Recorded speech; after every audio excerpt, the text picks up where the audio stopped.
Long before the first mountain was named, when the sky still held 10 moons, and the earth spoke in tongues of starlight, the moon goddess Luminara walked among her children.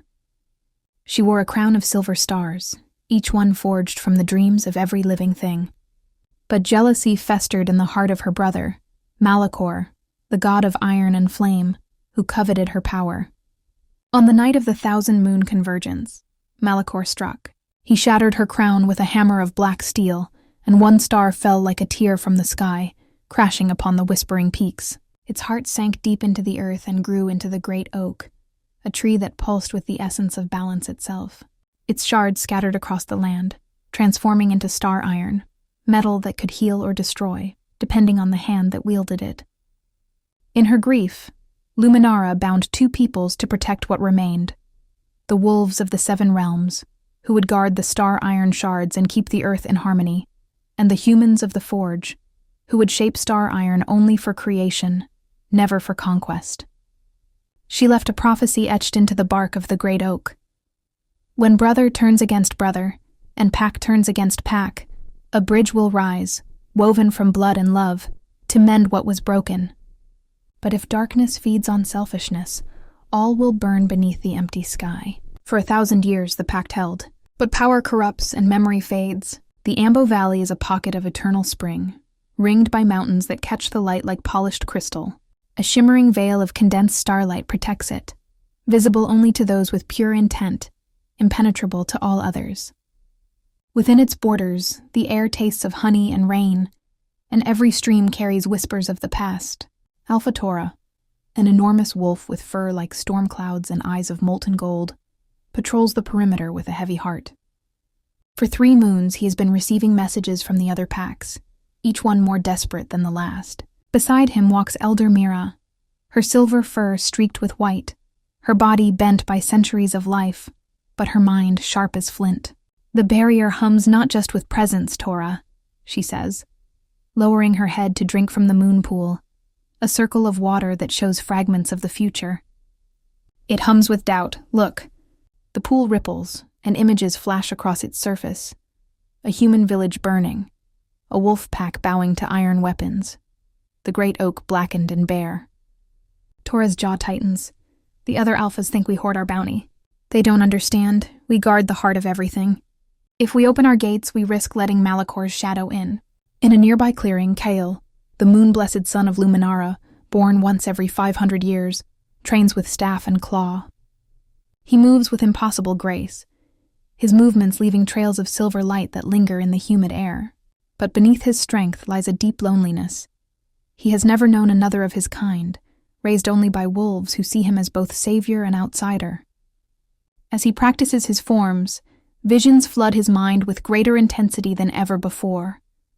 A girl with hair like autumn leaves, laughing as she tends to wounded wolves, her hands glowing green as she heals a pup's broken leg, her eyes filled with tears as she stands between warring sides. He tries to push the images away, but they feel too real, too important. "Kael," Mira calls, joining him in the clearing. "You cannot run from what you see." The prophecy speaks of a bridge, one who connects 2 worlds. She is part of that. "I am bound to the wolves," Kael replies, his voice carrying the weight of his birthright. "Humans have not been faithful to the Pact. Nor have some wolves," Mira counters softly. "Loyalty means protecting all of Luminara's children, not just those who look like you." High in the granite heights of the Ironfang Peaks, snow falls endlessly. The wind howls through narrow passes, and the only green comes from hardy moss that clings to rock faces. Alpha Grix stands at the edge of a cliff, his fur the color of rusted iron, his ribs showing through his coat. Below him, his pack huddles in a cave, shivering and hungry. 3 more pups died last night. Valka, his secret keeper, with fur-like polished steels, says quietly beside him. "We have no food left. The humans have taken every trail, every hunting ground. They set traps with Starion. We can't even scavenge what they leave behind." Grix snarls, striking the rock with his paw until blood wells. "Tora knows our pain. He could open the Ambo Valley, share their bounty. But he hides behind his veil, calling it protection. Loyalty means standing by your own kind, not letting them starve while you feast. Loyalty means honoring the Pact, Valka replies, though her voice wavers. She has been sending messages to Myra for weeks, begging for help, but Tora has refused every request. The humans are not our allies. Silas has been meeting with wolves from the Ashfall and Frostfang, Pax promising them land and food if they join him. He wants more than just the valley, he wants to be a god. Then let him try, Grix growls. A wolf who starves is no longer a wolf, he is a ghost. If Tora will not help us, we will take what we need. Selfishness is not a sin when your pack's life is on the line. In the cave below, a young wolf named Coda Grix's own son lies, weak with hunger. His eyes are bright with fever, but when Valka approaches, he lifts his head and whispers, "I saw a human girl in the snow yesterday. She left food for us, she didn't have to." Grix falls silent, his mind warring between rage and hope. He has spent so long seeing humans as enemies. Could one of them be different? Could there be another way? The crossroads lie at the center of all 7 realms, a circle of 7 standing stones, each carved with the symbol of a pack, surrounded by soil that has drunk deep of blood and magic. The air is thick with tension as the 7 secret keepers arrive, each one representing their alpha. Sora, of Rivervale, lithe and graceful, with fur like running water, paces back and forth, her tail twitching with anger. The humans have been dumping waste from their forges into our streams. My pack is sick, fish float belly up, and even the water lilies have turned black. Tora could send healers, he could send Starion to purify the water. But he does nothing. Zeph of Ashfall, with fur the color of embers, and eyes like burning coal snarls as he speaks. A dry rot sickness spreads through our sands. It kills plants and animals alike, and the humans blame us. They say we curse their fields. Silas has offered to help us Sif. We let his men mine our territory for Some in my pack are listening. They're scared, and he knows it. Vex, a frostfang large and powerful, with fur like snow and ice crystals in her mane, slams a paw on the ground. The humans are building weapons. Old fire catapults, armored wagons, blades forged with Starion they've stolen. They're not just hunting, they're preparing for war. Tora hides behind his veil while our borders burn. Bane of Sunstone Goldenford, and proud speaks with a voice like thunder. My pack has stood by the Pact longer than any other. But even we have limits. Our stallions are being stolen for their armies. Our pastures are being burned for their farms. We are loyal to Luminara, but loyalty cannot feed our young. Lyra of Mosswood, small and quiet, with fur like forest floor, adds softly, "The trees are dying. They tell me the earth is crying out. Power is shifting, and not for the good. We need unity, not silence." Valka speaks last, her voice heavy with sorrow. The Ironfang pack is starving. We have lost 20 wolves in 3 moons. Silas offers us food if we help him break the Ambo Valley. Some of us are ready to agree. I do not blame them. Myra stands in the center of the circle, her silver fur glowing with ancient light. "You see only what is wrong in your own realms," she says, her voice carrying across the stones. "Silas has been pulling your strings, feeding your anger, exploiting your pain. He works with remnants of Malakor's followers, humans, who believe power is meant to be taken, not shared. While you fight over crumbs, he prepares to bake the earth in fire. Then why won't Tora help us?" Sora demands, her eyes filling with tears. "Why does he hoard the Great Oak's magic?" "Because he is scared," Myra admits, and gasps ripple through the circle. "Scared that if he opens the valley, darkness will slip in. Scared that he will fail Lumin. Scared that his loyalty to the Pact will destroy everything he holds dear. But fear is not strength, it is the weapon Silas wields best." The meeting dissolves into chaos. Zeph storms off first, vowing to make his own deal with Silas. Vex follows, saying she will protect her pack by any means necessary. Only Lyra and Sora remain, uncertain but not yet broken. "Hope is not lost," Myra says to them. "The prophecy speaks of a bridge. She is coming. We must be ready to trust Haravan, if it means letting go of everything we think we know."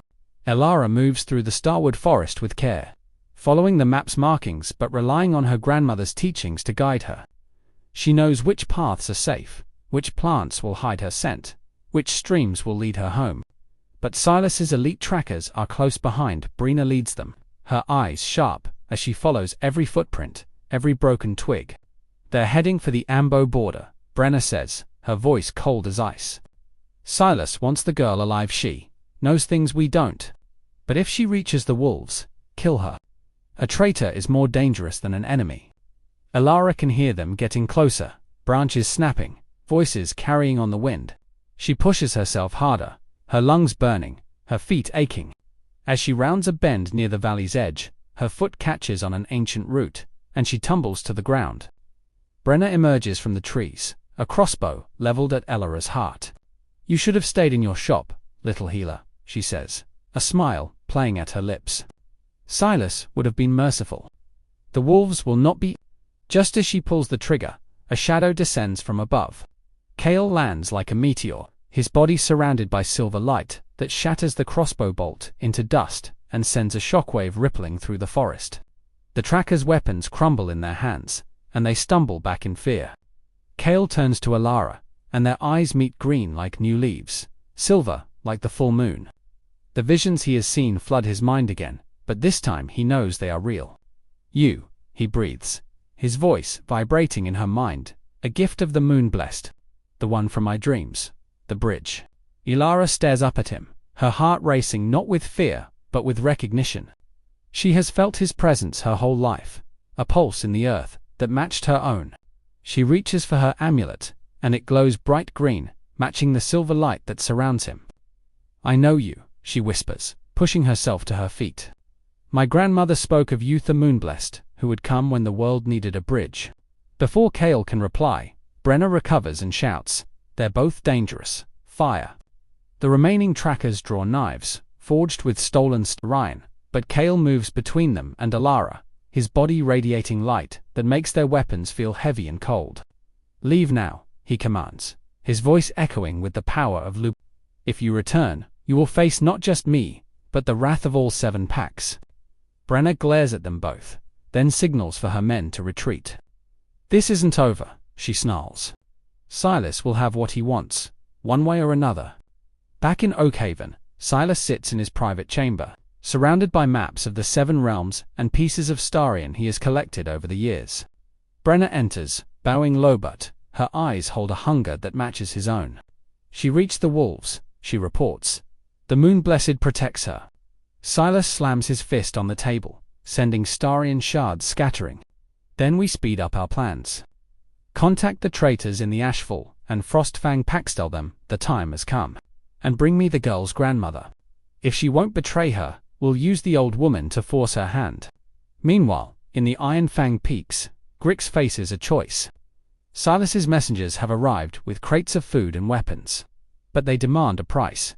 He must lead his pack to the Ambo Valley on the night of the next full moon and help break the veil.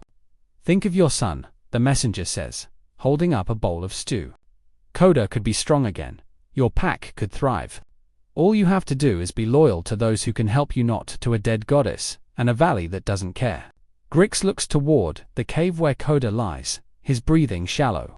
Valka stands beside him, her voice low. "This is a trap. Silas will not share his power, he will consume us all. But I understand your choice. Selfishness feels like love when you're fighting to save your own." That night, Grix sneaks into the forest and finds Elara and Kael camped near a stream. He watches as Elara tends to Kael's training wounds, her hands gentle, her voice full of warmth. He sees how Kael shares his food with a family of rabbits, how he speaks to the trees as if they are old friends. "You could have let us starve," Grix says, stepping into the light. "Why help us?" "Because loyalty isn't just to your own kind," Kael replies. "It's to all life that Luminara created. We've been selfish, hoarding our protection, instead of sharing our strength. We need you, Grix, not as a weapon, but as a guardian." Elara holds out a small jar of healing salve. "This will help Coda. It won't cure him, but it will ease his pain. We cannot thrive in isolation. The earth is calling for unity." As dawn breaks over the Ambo Valley, the air is thick with tension. The Alphas gather for a council, the weight of their choices hanging heavily in the air. Tora stands at the center, his golden eyes scanning the group. Silas's influence has spread like wildfire. Tora begins, his voice resolute. The Pact is in jeopardy. We must act, now. Sora steps forward, her voice unwavering. We cannot ignore the suffering of our realms. The humans are desperate, and desperation breeds chaos. We must find a way to bridge the divide. Myra nods, her gaze steady. The prophecy speaks of a bridge. Elara is that bridge. She has already begun to unite us through her actions. If we support her, we may save both our peoples. Grix shifts uncomfortably, torn between loyalty to his pack and the hope Elara represents. As dawn breaks over the Ambo Valley, the air is thick with tension. The Alphas gather for a council, the weight of their choices hanging heavily in the air. Tora stands at the center, his golden eyes scanning the group. Silas's influence has spread like wildfire. Tora begins, his voice resolute. The Pact is in jeopardy. We must act now. Sora steps forward, her voice unwavering. We cannot ignore the suffering of our realms. The humans are desperate, and desperation breeds chaos. We must find a way to bridge the divide. Mira nods, her gaze steady. The prophecy speaks of a bridge. Elara is that bridge. She has already begun to unite us through her actions. If we support her, we may save both our peoples. Grix shifts uncomfortably, torn between loyalty to his pack and the hope Elara represents. And if Silas strikes first, we will be caught between his ambitions and our beliefs. Vex, her eyes sharp, interjects, then we prepare for war. We can't trust the humans, even the ones who wish to ally with us. Silas will not stop until he has everything. Yet, we cannot allow fear to dictate our actions. Tora counters. We must approach Elara and Kael, offer our support openly. Together, we can confront Silas and his followers. As the Alphas discuss, a chorus of howls rises from the forest, a signal from Grix's pack. As dawn breaks over the Ambo Valley, the air is thick with tension. The Alphas gather for a council, the weight of their choices hanging heavily in the air. Tora stands at the center, his golden eyes scanning the group. Silas's influence has spread like wildfire. Tora begins, his voice resolute. The Pact is in jeopardy. We must act now. Sora steps forward, her voice unwavering. We cannot ignore the suffering of our realms. The humans are desperate, and desperation breeds chaos. We must find a way to bridge the divide. Myra nods, her gaze steady. The prophecy speaks of a bridge. Elara is that bridge. She has already begun to unite us through her actions. If we support her, we may save both our peoples. Grix shifts uncomfortably, torn between loyalty to his pack and the hope Elara represents. And if Silas strikes first, we will be caught between his ambitions and our beliefs. Vex, her eyes sharp, interjects, then we prepare for war. We can't trust the humans, even the ones who wish to ally with us. Silas will not stop until he has everything. Yet, we cannot allow fear to dictate our actions. Tora counters. We must approach Elara and Kael, offer our support openly. Together, we can confront Silas and his followers. As the Alphas discuss, a chorus of howls rises from the forest, a signal from Grix's pack. Elara and Kael are deep in the woods, practicing their skills and forging a bond as allies. They've been sharing stories of their lives, their hopes, and dreams. Just as Elara begins to feel a sense of belonging, the atmosphere shifts. Do you hear that? Kael asks, his ears perked up. Elara listens intently, her heart racing. It sounds like howling. Suddenly, a pack of wolves bursts from the underbrush, hungry and desperate. Leading them is Zeph of the Ashfall pack, eyes wild and frantic. We've come to warn you. Silas is mobilizing an army. He plans to attack the Ambo Valley at sunset. Elara's heart sinks. We need to warn the others. We can't let them fight. We have no choice, Zeph growls, his eyes narrowing. Not if we want to survive. Silas has made promises to those who are hungry for power. He'll crush anyone who stands in his way. Kael steps forward, his presence calming. Then we must unite our forces. If we stand together, we can confront Silas and his army. We can show the wolves and the humans that there is another way. As the sun sets, Elara, Kael, and the allied wolves gather at the edge of the Ambo Valley. The atmosphere crackles with tension, but also a sense of hope. Alphas from various packs arrive, forming a circle around Elara and Kael. We stand here, not just as wolves or humans, Elara begins, her voice strong and unwavering. We stand as Luminara's children. We must show Silas that our strength lies in unity, not division. Tora nods, stepping forward. The power of the great oak flows through us all. It is time to reclaim our destiny. Grix, still conflicted, watches his son Coda, who has been brought along to witness the gathering. The boy's eyes are filled with hope. "Father, we can't let them destroy everything," he whispers. "We have to fight." With a final rallying cry, they prepare for the confrontation. The sound of marching boots and clanging metal fills the air as Silas's army approaches. The humans, armed with weapons forged from Starin, march toward the valley, their intent clear. Elara stands at the forefront, flanked by Kael and the Alpha. "Remember, we fight for each other. We fight for our future." As the two sides collide, chaos erupts. Elara uses her healing powers to mend wounds on both sides, while Kael channels the energy of the moon goddess, creating shields of silver light that protect their allies. Grix, fueled by desperation and hope, charges into battle alongside his pack. He sees Silas, his once fellow human, rallying his troops with fervor. "Your loyalty is misplaced, Grix." Silas shouts, his voice booming. "Join us, and we will be unstoppable." Grix growls back, "We are not your tools, Silas. The pact is sacred." The battle rages on, as wolves and humans fight side by side against the oncoming tide. In the midst of the chaos, Elara finds herself face to face with Brenna, who wields a dagger made of pure steel. "You think you can save them?" Brenna sneers. "You're just a girl." "I'm more than that," Elara retorts, channeling her energy into her amulet. "I am a bridge between our worlds, and I will not let you destroy that." With a surge of power, Elara creates a barrier that deflects Brenna's attack. But the force of her own magic sends her stumbling back.